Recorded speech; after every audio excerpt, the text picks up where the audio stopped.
the big story tonight is massive medical fraud. Independent journalist Nick Shirley is teaming up with Medicare Administrator Dr. Oz to continue his crusade against fraud. The pair hit the streets of New York City this week, and the video is quickly going viral. They targeted the city's senior daycare centers, which may have generated over $2 billion in just the last 3 years, while also looking into medical equipment companies across the city, as they say, are stealing millions from taxpayers. Joining us now for his first television appearance since dropping that video is independent journalist Nick Shirley. Nick, thanks so much for coming on with us tonight. I saw the video. It was amazing, to say the least. One of the things I saw in the video is it seemed like it was a bunch of, like, this company was pointing at that company. One company specifically seemed like they were trying to say they didn't have fraud and opened up the books a little bit more. I'd love for you to tell us more about it. Yeah, it was super interesting. So I started this investigation on these adult daycares in Flushing, Queens, and I go to this first location and they're like, well, we're losing all our clients because this daycare is offering kickbacks. And I said, well, is the fraud real? And they say, yes, the fraud is very much real. And so then I kept digging and I went to this next location, and at one location they had 7,000 patients, more than 7,000 patients, and they were billing up to $12 million. And it's only one-story building. Wow. On the second floor of a building. Wow, Nick. I mean, the video is stunning, and then you have, a great co-pilot there in Dr. Oz. That gives you a little bit more firepower there. Tell our audience how that came to be, that you and Dr. Oz kind of teamed up to not only expose this on camera, but also just to dig into some of these companies, some of these organizations a little bit deeper. Well, it's kind of a funny story. So I went to Minnesota when they did the big break, and he's like, well, where are you going next? I said, well, I'm going to New York. I got a bunch of information there. And he's like, oh, well, let me know when you go. And so I let him know, and he came in, and it was awesome because Dr. Oz was able to go and kind of explain exactly how this program works and how these people have actually been taking money and doing kickbacks. And it's it really is concerning to know that your tax dollars are going towards elderly Koreans and Chinese to play ping pong and do Tai Chi. Wow. Yeah. Well, Nick, you are really the testament of how one person can make significant change. I really credit you for effectively ending the political career of Tim Walz. So on behalf of everyone who doesn't necessarily appreciate an illegal sexual offender who had been raping a 10-year-old girl being pardoned, thank you. I want to go back to Minnesota just very briefly. We saw just this past week where one of the Minnesota daycare owners pleaded guilty to wire fraud and conspiracy to defraud the United States. How does it feel to see action being taken, and what more do you want to see in terms of consequences being done here? Well, it's great, and what's amazing about that is that lady who pleaded guilty, she was the daycare owner who received the most amount of money from our tax dollars. So if it was the biggest daycare, what does that mean about all the other daycares, about all the other Leering centers across the Minnesota? There's been over 30 that have shut down since that video got published. Yeah, it's amazing. Nick, are you surprised is probably the wrong word, but as far as you have CBS, NBC, ABC, CNN, MS Now, all these major news organizations with hundreds, if not thousands of resources as far as reporters, investigative reporters, and here you are, a guy with a cell phone, basically. A citizen journalist that has done what you have done in Minnesota, now obviously New York, other states, and even in California, there is legislation to prevent you from doing investigative journalism. It truly is remarkable. So I guess what I'm trying to say here is that way back when I was in high school, that's when I first got into broadcasting, WCPTV, community access. I was 16 years old. Here you are in your early 20s, making a difference that no news organization has made in some time. What made you want to get into this? What was the inspiration? Well, I just started seeing what's happening in our country, from the border to the fentanyl crisis to the election, and then I eventually got caught wind of the fraud. And so I've been seeing what's been happening in the country, and I was wondering, like, why aren't people reporting on this? It's not even right or left, it's what's wrong and what's right. And obviously what's happening was wrong.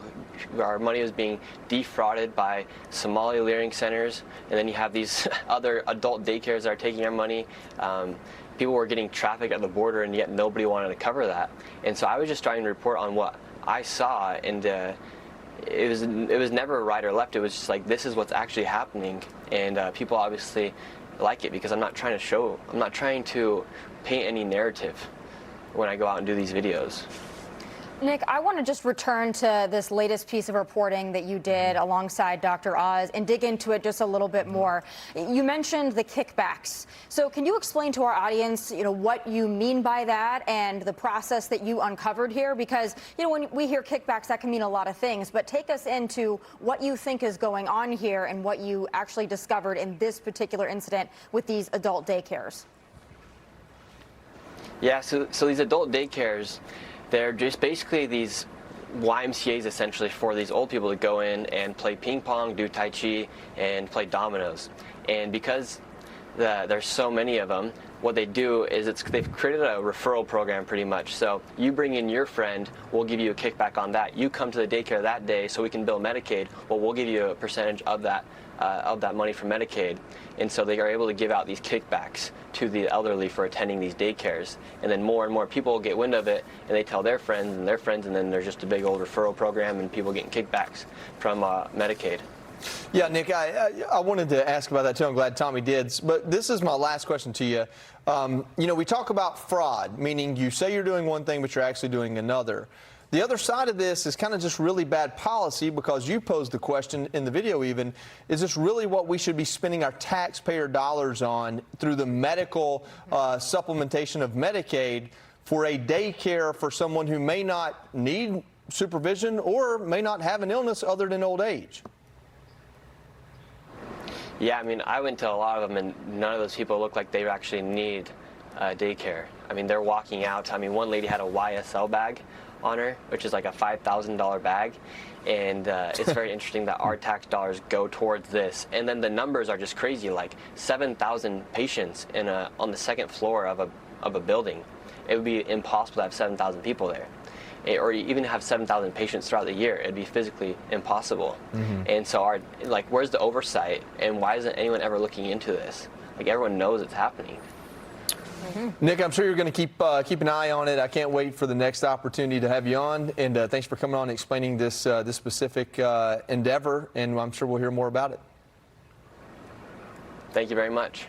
Yes, sir. All right. I just want to say Fox News has not yet independently confirmed Nick Shirley's reporting, and we reached out to Dr. Oz for comment. He has not responded yet. Tommy, I think about this, and that was my first question was, he goes after fraud, and with these kickbacks, meaning like, hey, the government gives this daycare $3,000 to sit with you, and they're going to give you $1,000 of it back just for coming there because they're not spending any money, so it's all profit for them. Is kind of what he's alluding to. But the other side of it is, it's just bad policy. I mean, New York has convinced the federal government to spend dollar for dollar on a program that essentially just gives elderly people recreation. Not saying it's not a good cause, but is it something that federal and state tax dollars should go to? I feel this personally. My mom does this for a living. She gets paid to go and be with elderly people, one at a time until they pass away, and then the next one when they need somebody to remind them to take their medication and stuff like that. There's no federal program for her to do it. The kids end up paying for it out of their pocket. Yeah, and that's the thing. I'm not saying there's anything wrong with seniors doing Tai Chi. I'm glad they're doing it. It looks like a lot of fun. Maybe we'll all do it. I know Joe's going to sign up. But well, that's true. The point being is this the best use of our funds, especially when we're told time and time again we have limited funds, right? The left always wants more and more and more. It's like, well, maybe you just allocate it better. And then when you hear about the kickbacks there, and what Nick was talking about is there are other, maybe similar to what your mom does, other businesses that are not offering the kickbacks. And they're like, well, we're not offering anything, so people aren't actually legitimately coming to us. Yeah, they're empty. And so that is also another maybe unintended consequence of this, but it certainly hits real people real hard. Thank goodness for Nick Shirley going out there. He's just got, some notes, and it seems like he's pretty readily available, actually. Riley, you brought up Tim Walz and just the effect of Nick Shirley in Minnesota, and that is a big deal. I really hadn't thought about that coming into this segment about, listen, there's also other news this week that connects back to Nick Shirley with the Tim Walz stuff and, letting this illegal alien off the hook with a pardon. But there are ripples to what Nick Shirley's doing that I think people are overlooking. California obviously is not. Yeah, no, and Joe said it. There have Democrat legislators in the state of California who have introduced the Stop Nick Shirley Shirley Act. And what this does, and mind you, instead of going after the fraudsters, what this bill does, it's AB 2624, it will criminalize journalists with misdemeanors, $10,000 fines, imprisonment, and content takedown. It lets immigrant-based NGOs funding be confidential. It takes away freedom of the press from journalists, and it protects any immigration support service information from being public. That means healthcare, legal services, etc. So it shows you where the priorities of the other side are. They don't want to get to the bottom of the fraud. They want to arrest or find the people who are uncovering it. So when I said to Nick Shirley, look, I really do accredit him with effectively ending the political career of Tim Walz. I don't say that lightly. I think Tim Walz would still happily be campaigning as intended governor of 2026 of the state of Minnesota, if not for Nick Shirley. And again, that's the testament of one person, in this case, a guy in his early 20s with a phone camera. Really, really powerful stuff. You know, Joe, I'm old enough to remember when Tommy and I started this show just a few months ago, and we really felt like health care became like the banner for the midterms. We really felt like Democrats were going to carry that. The Republicans in the House got a lot of flack through the big, beautiful bill and other endeavors of, you know, the Democrats trying to frame it as they were cutting Medicare.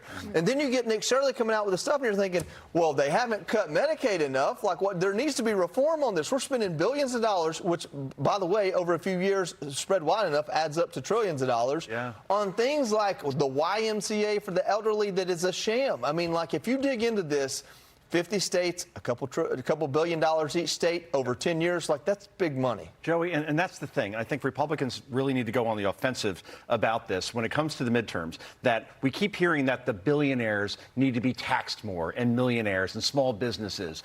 And if you take that money and then give it to the government, they'll make your life better.